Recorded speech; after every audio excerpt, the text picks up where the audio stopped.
Speaker 1. The concert went on for 3 hours, and it featured a variety of bands.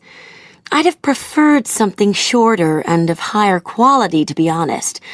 The first band to come on, The Beats, didn't seem to have rehearsed their set very well.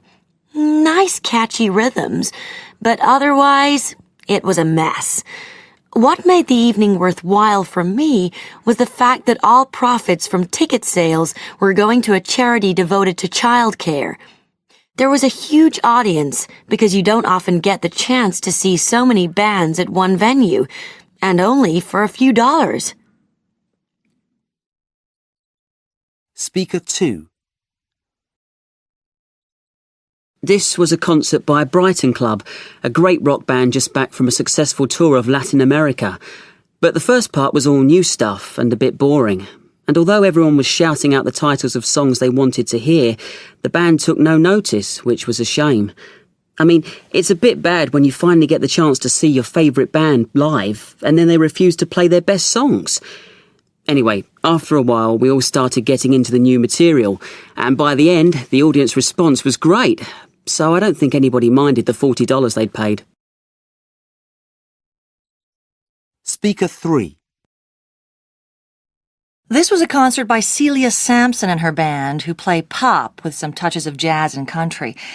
She's got a beautiful voice, but the rest of the band let her down rather.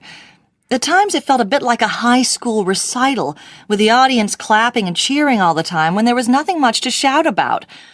All fine and good, except I don't particularly enjoy paying $30 for a high school performance where profits go to second-class musicians. Mind you, I've paid that kind of money in the past for concerts to help research or to fight world poverty, but that's a different thing entirely. Speaker 4. This was a concert by the Brenda Amis Band. I wouldn't have wanted to miss the beginning. A huge cloud of smoke swelled on the stage, and out of it emerged Brenda Amis with jet black hair piled up with a feather and a big flower on top. I know some people would have wanted her to include her latest songs, but I was happy enough that the night was all about the old favourites I've listened to so many times.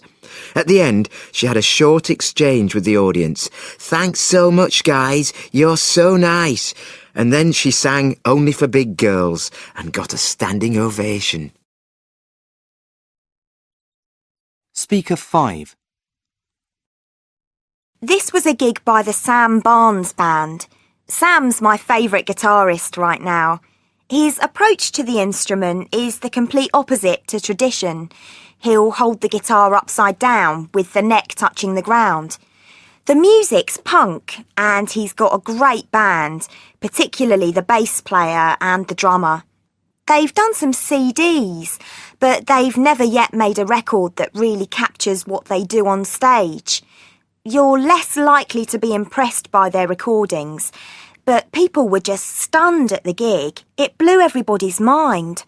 I only wished they'd played more of my favourite tracks, but you can't have everything. Now play the recording again.